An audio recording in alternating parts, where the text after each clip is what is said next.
Bonjour à tous, je vous retrouve aujourd'hui pour une nouvelle vidéo, pour une guidance professionnelle cette fois.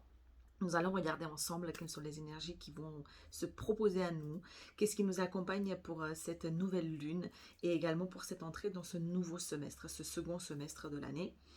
Euh, Voir comment on peut s'y retrouver, comment on peut travailler, comment on peut également accompagner au mouvement, au mieux ce mouvement qui se propose à nous. Voilà, donc je suis Carmen Paraski, votre coach intuitif. Vous avez toutes les informations me concernant dans la barre de description si jamais vous souhaitez aller un petit peu plus loin. Voilà, et c'est parti comme à l'habitude.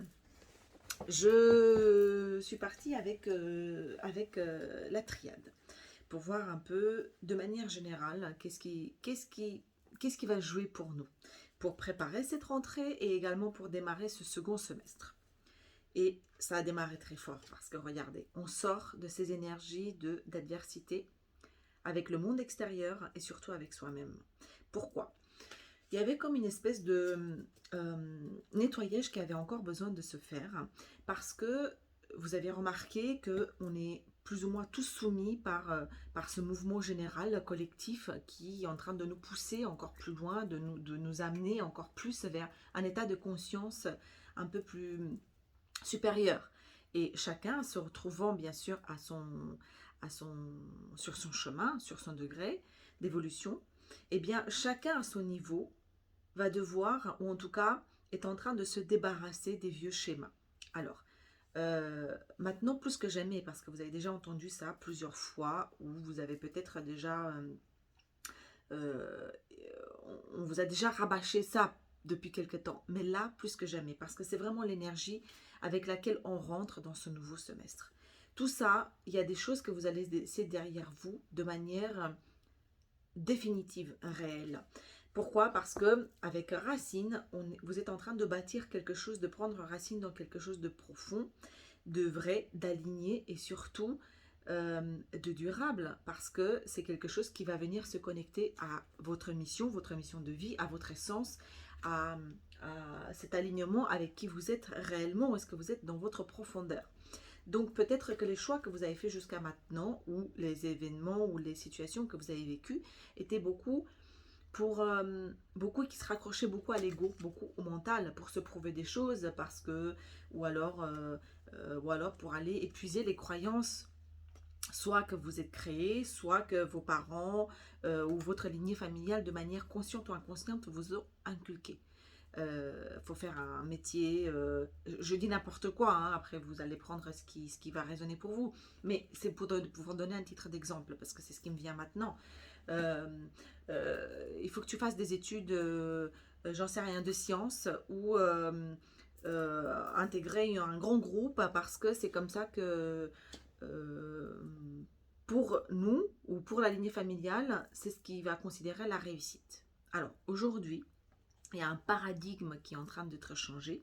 Et pour cause, il y a quelque chose qui est vraiment mort, qui est en train de se transformer. C'est une espèce de croyance très profonde qui vous appartenait ou que vous avez hérité. D'accord? Donc il y a une transformation de la femme. Et la femme aussi de l'énergie féminine. Je sais que bon, la plupart d'entre vous êtes des femmes qui me regardez, mais c'est cette énergie créatrice, c'est cette énergie qui fait de nous, au-delà du sexe féminin ou masculin, c'est ça que je voulais dire. C'est ce qui fait de nous, en fait, l'être profond, l'être avec une âme. C'est ce qui va nous permettre de laisser une empreinte sur ce monde. C'est ce qui va nous permettre, en fait, de créer, de procréer, de implémenter des choses qui nous sont propres, qui sont vraiment calquées sur notre ADN, mais ADN, quand j'entends énergétique, vous voyez, c'est cette patte énergétique qui va prendre racine et qui va nous permettre de nous ancrer dans des projets durables, dans des projets où on va être dans un parfait alignement. Donc vraiment, il y a cette espèce de transformation qui arrive à son bout et qui est longue certainement. Hein. Vous avez peut-être, on a peut-être déjà entendu ce genre de propos. Mais là, on est en train de virer toutes les couches un peu qui nous maintenaient encore imbriqués dans des anciens schémas. C'est-à-dire qu'on avait des schémas de pensée très calqués sur ce qu'on connaissait déjà. Ce truc, il va vraiment disparaître. pour le coup. Il y avait encore des bribes qui traînaient par-ci par-là. Et bien là, non, on est en train de s'aligner et s'ajuster aussi à, j'entends, à une mission d'âme, c'est-à-dire à une mission de vraiment qu'il y a dans votre profondeur et dans votre essence, dans votre ADN énergétique. Voilà. Donc, c'est très juste, c'est très beau et c'est un super waouh parce que, bon, après, vous savez, c'est comme tout, hein, pour arriver à ce niveau, c'est que ça demande aussi de la guérison auparavant, d'être aussi dans la bienveillance avec soi-même, de se dire que ce qu'on a vécu jusqu'à maintenant faisait partie aussi d'un chemin. Eh bien, on avait besoin d'expérimenter les choses. Peut-être que vous avez vécu des choses très dures hein, parce que vous êtes confronté avec beaucoup d'adversité, mais cette même adversité qui existait en vous. Et justement, c'est cette prise de conscience de se dire que finalement l'univers et la vie ne répondent qu'en miroir à ce qu'on est énergétiquement à l'intérieur. Eh bien, on vous demande de l'accueillir avec bienveillance et de se dire que maintenant, vous avez peut-être passé de l'autre côté et que c'est pour ça que c'est important de rester indulgent avec ce que vous avez vécu parce que sans ça, vous n'auriez pas été ce que vous êtes aujourd'hui. Voilà, donc en fait, c'est un message un peu philosophique, un peu au-delà de... voilà, comment dire. C'est comme si je vous proposais une lecture un peu macro de ce qui se joue et après, comment ça va se décliner précisément dans ce que vous vivez ou dans les projets que vous menez ou dans votre vie professionnelle à proprement parler. Ça, il n'y a que vous que vous allez savoir en fait comment, de la manière dont ça résonne. Mais en tout cas, ça, ce sont les énergies collectives. Bon, j'arrête de faire le topo là-dessus, mais je me dois de le poser parce que ça peut paraître un peu stratosphérique hein, si vous attendez des choses très précises. Eh bien, sachez que c'est cette énergie qui va se décliner à travers les projets, ce qui est votre vie propre du moment. Alors, avec Osho, que j'ai là, ici entre les mains, en fait, c'est une énergie redondante, c'est-à-dire qu'elle va dire exactement la même chose. Regardez, cette carte, c'est l'épuisement, qui nous dit qu'en fait, on était beaucoup dans le mental, et c'est pour ça qu'on s'est beaucoup épuisé. Parce qu'il y avait une coupe qui n'était pas pleine et on ne puisait pas dans la bonne coupe, on ne se nourrissait pas suffisamment. C'est pour ça qu'on a connu peut-être du burn-out. On l'a frôlé en tout cas. On a connu cet état d'épuisement, de j'en ai marre, j'en peux plus, parce que ça n'avait plus vraiment de sens. Ça n'a plus de sens. Donc en fait, ça, regardez, ce que je vous disais tout à l'heure, il y a vous êtes arrivé à un état de conscience de vous, de votre être profond qui fait qu'il y a une espèce de voile qui est en train d'être rompu. Et c'est la même chose que rompre le voile, soit des illusions, donc du mental, sortir du mental et donc aller sur un état de conscience plus élevé, donc réunifier finalement ce qu'il y a dans notre cœur et mettre en lien avec notre troisième œil, avec notre forte intuition. Et donc, il y a une transformation profonde qui est en train d'avoir lieu pour arriver à mettre en place, à implémenter des choses qui sont du domaine en fait, de votre pâte énergétique, de l'âme, de votre essence, comme je vous ai dit tout à l'heure. C'est ce qui va faire votre touche personnelle propre, ce qui va faire que vous allez vous différencier des autres et ce qui va faire que ça va avoir du sens pour vous. J'ai écrit un article justement sur mon blog sur la colonne vertébrale du sens pour retrouver et voir un peu comment on organise, on organise notre système de croyance à travers un ensemble de 7 niveaux qu'on a besoin en fait de nourrir, hein. Pas uniquement un seul ou deux, parce que sinon, si ça fait défaut, eh bien on arrive aisément à l'épuisement. Et en fait, en étant dans cet état de conscience, on va donner corps avec la transformation de cette femme aux projets les plus conscients, les plus valeureux, ceux qui sont alignés à notre valeur la plus intrinsèque en tant qu'être humain. D'accord ? Ce qui se prépare pour nous, ce sont des grandes choses. Donc, parce que forcément, on les rattache à ce niveau de conscience. Donc, forcément, ça va demander un autre schéma de fonctionnement. Et pour ça, on vous encourage en fait de sortir de ce que vous connaissez déjà. Et surtout de cette autorité un peu extérieure qui vous dit, ou intérieure, qui vous fait croire qu'en fait, euh, qui vous fait croire à vos propres limites, qui vous dit bah non, tu peux pas aller là-bas, c'est pas ton truc. Tu peux pas faire ça, c'est pas, t'as jamais fait ça. Ou qu'est-ce que les gens ils vont dire. Donc aller un petit peu au-delà de ça pour, euh, pour avoir confiance. Et en fait, alors, je vais employer un mot qui est très à la mode, c'est le lâcher prise. Parce que regardez, c'est en fait la personne elle est libre, elle saute, elle se laisse planer, mais elle a confiance. C'est la confiance en fait et la foi surtout en vous, en ce que la vie vous propose, en ce qui est aligné, ce qui sera. Et donc pour faire un peu un vol libre. Alors, c'est pas évident parce qu'il faut sortir de là-dedans et il faut aller explorer d'autres systèmes de fonctionnement, mais que vous avez déjà, mais que vous avez toujours tendance à aller vers le mental parce que c'est ce qui est rassurant. En revanche, c'est ce qui va se mettre en place, va faire appel à cet autre moyen d'agir, cet autre moyen de voir les choses, de voir la vie et de vous laisser porter aussi également. De ne pas résister. Ok. Wow. Alors, je sens comme un gros morceau là qui vient d'être posé, comme comme pour exactement la même énergie qui est en train d'avoir lieu ici. Alors, c'est quoi? C'est la mission de vie. J'ai eu le conquérant de la guérison, donc qu'est-ce que je vous disais tout à l'heure, hein. Il y a une espèce de... Il y a une guérison qui est en train d'avoir lieu, comme un gros ménage des derniers trucs, des derniers nanars qui restaient, qui posaient problème, qui nous ramenaient toujours en arrière, qui nous ramenaient à ressasser, à avoir un peu le négatif, pour qu'on puisse regarder, organiser et enfin être l'architecte de sa propre vie.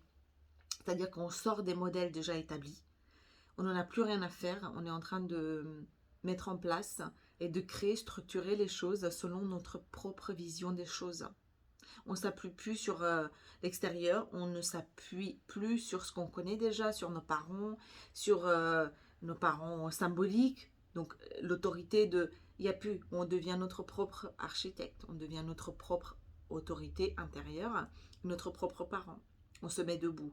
On est en train de structurer et dessiner les plans de ce qui va être en fait construit sur des fondations très durables. Souvenez-vous, on est en train de prendre racine pour des choses très alignées et durables. C'est super joli. Mais alors, c'est une responsabilité, puisque ça veut dire qu'on est vraiment, on est comment dire, on accueille ce qui vient et on le construit, mais de manière responsable. On sait très bien que s'il y a un souci, on ne donne plus la faute sur les autres. C'est-à-dire qu'on va se regarder soi d'abord et on va prendre l'entière responsabilité de sa vie. C'est une liberté extrême, mais c'est peut-être bah, aussi extrêmement courageux euh, et qui peut être un peu angoissant ou donner de l'anxiété. Et c'est pourquoi l'oracle soleil nous dit d'être dans la sérénité. Alors, c'est un encouragement ici. Pourquoi? Parce que on nous dit que, vous voyez, cet arbre qui a qui a un tronc imposant, qui est bien ancré, qui doit être vieux, qui doit avoir connu plus d'une tempête, eh bien, il y a une espèce de quelque chose de paisible qui vient, cette photo, elle véhicule un état d'esprit de vacances, posé, cool. Et avec la colombe blanche, on nous dit que le moment est arrivé de faire la paix. Alors, c'est certainement la paix avec soi-même, et aussi pour nous annoncer qu'il y a une période faste, une période de comment dire, de paix, de liberté, annonciatrice de bonnes nouvelles qui est en train d'arriver. Donc cet arbre, c'est sans doute l'expérience que vous avez acquise toutes ces années. Et c'est également C'est également encourageant pour le reste parce que vous avez pris suffisamment racine pour faire face justement à ce qui va à venir. Ce qui va venir, pas à venir. Voilà. La sérénité. Génial. Et enfin, je suis à 15 minutes déjà, j'ai demandé une carte avec un jeu que j'aime beaucoup qui s'appelle Les chemins de l'éveil. Ce sont des cartes vibratoires, vous le voyez à l'envers, qui nous disent ce sur quoi on pourrait travailler. C'est-à-dire qu'on a toujours du job à faire, hein, vous savez comment ça fonctionne. Et on nous présente un peu ce sur quoi on pourrait mettre le focus pour encore mieux avancer. Et ici, on a la pluie. Alors, de deux choses. L'une, ou juste peut-être deux choses. La pluie, ce sont les événements, le vécu. C'est aussi le chaos, c'est apprendre à naviguer dans ce chaos et ne pas attendre que les choses se stabilisent pour enfin passer à autre chose. Vous savez ce qu'on dit, hein, apprendre à danser dans la pluie, sous la pluie. Mais c'est également les émotions, parce que ça peut être aussi les larmes. Vous savez, donc la pluie qui s'abat pour nous nettoyer. Donc il y a cette espèce de guérison en fait qui est en train d'avoir lieu, qui a lieu. Mais c'est aussi peut-être libérer émotionnellement des choses que vous avez gardées en vous. Autorisez-vous peut-être à pleurer sur les choses qui ont fait mal, sur ça. Autorisez-vous en fait à lâcher ce que vous n'avez pas lâché jusqu'à maintenant, parce qu'il faut faire de la place. Et cette place, elle est aussi émotionnelle. C'est libérer en fait ces émotions que vous avez gardées enfouies en vous. Peut-être de la déception, peut-être de la frustration, peut-être de la tristesse, peut-être de la colère, de ne pas avoir fait, ne pas avoir été entendu, soutenu, que sais-je. Mais autorisez-vous en fait à lâcher ça, à laisser libre cours à ça, pour nettoyer et pour faire de la place. L'eau, elle nettoie. Les larmes, c'est pareil. Elle est en train de... quand elles arrivent, c'est aussi pour débloquer une émotion. Souvent quand on pleure, c'est aussi parce qu'on relâche la tension. On exprime une émotion très forte à travers. Donc c'est un cadeau. Et on vous encourage peut-être à laisser libre cours à ça pour que le nettoyage et la guérison puissent se faire en profondeur. Parce que de toute façon, on va vers un truc vraiment qui est aligné, qui est dans la durabilité. Voilà, chers amis. Je vous souhaite tout le meilleur. Et surtout, n'oubliez pas que la clé est toujours en vous. Voilà, je vous dis à très bientôt. Et je vous embrasse très fort. Bye bye.